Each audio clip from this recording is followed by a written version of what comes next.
வந்து ஒரு பதிவு பண்ணியிருந்தாரு. ஒரு அம்மா வந்து கேள்வி கேட்டாங்க, குருன்றவன் யாருன்னு தெரியுமா அவங்களுக்கு? மனுஷன்ற ரூபத்தில் வந்து உட்கார்ந்து இருக்கிற கடவுள் பாடல் திருமூலர் என்னை வந்து அவர் பாடலை சொல்லியிருக்கிறாரு. நீ எப்படி எடுத்துக்க, நீ என்ன எடுத்துக்கலாம் அப்படின்னு சொல்லியிருக்காரு.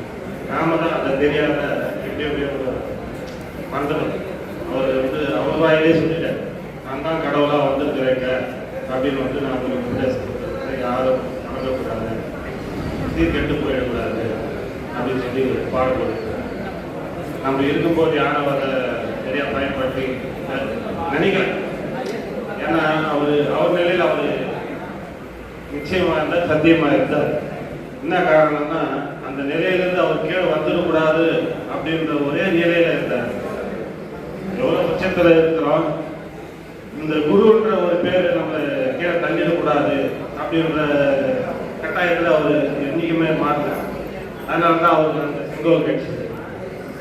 அடுத்தபடியா செங்கோல் கொடுத்தாரு. அந்த செங்கோல் அவர் காப்பாற்றினார்.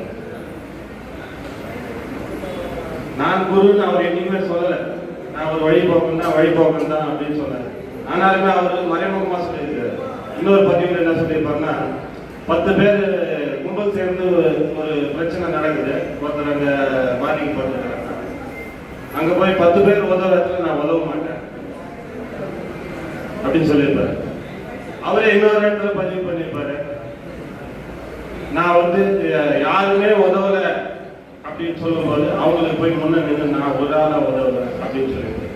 அங்க டிக்காட்டர் தெய்வமே அப்படின்னு சொல்லி அங்கேயும் பதிவு பண்ணியிருப்பாரு, நான் தெய்வம் அப்படின்னு சொல்லி. ஆனா நம்ம யாருமே உணராத கூட்டம் அன்னைக்கு உணர்ந்தாங்களே இதே தெரியாது. அவர் ஒவ்வொரு பதிவுக்குமே வந்து நான் தெய்வத்துக்கு சமமா இருக்கிற தெய்வமாகவும் ஆக போறேன். என் பாதையில வந்தீங்கன்னா நீங்களும் என் பாதை வந்து சேரலாம், இல்லை தெய்வத்தோட பாதத்தோடு போய் சேரலாம் அப்படின்றதுக்காக தான் நம்மளுக்கு இந்த கலையை கொடுத்துருக்காங்க. அவங்களுக்குமே அந்த கலையை அவர் தான் போதனை பண்ணார். அவர் சொன்ன பாடம் என்னைக்கும் பொய்யாவாது. அதனால அவங்க கொடுத்த பாடம் வந்து பொய்யாவாது. கொடுத்தவங்க பொய்யா இருக்கலாம். அதனால இன்னைக்கு சொன்ன மாதிரி பயப்பட வேண்டிய அவசியம் இல்லை. இன்னொரு கேள்வி சாமி, இப்போ ஐயா சொல்றாரு, நிர்வாணம் ஆயிடணும், நிர்மூலம் ஆயிடணும் அப்படின்னு சொல்றாரு. நிர்வாணம் நம்மளுக்கு தெரியும், நிர்மூலம் எப்படி ஆகணும், எப்போ நம்ம நிர்மூலம் ஆகும்?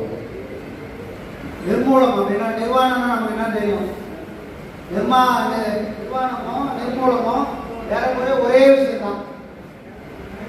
நிர்வாணம் தான் மறைப்பதற்கு ஒன்றும் இல்லாம வட்டவட்டமா இருக்கிறதுக்கு பேரு நிர்வாணம்.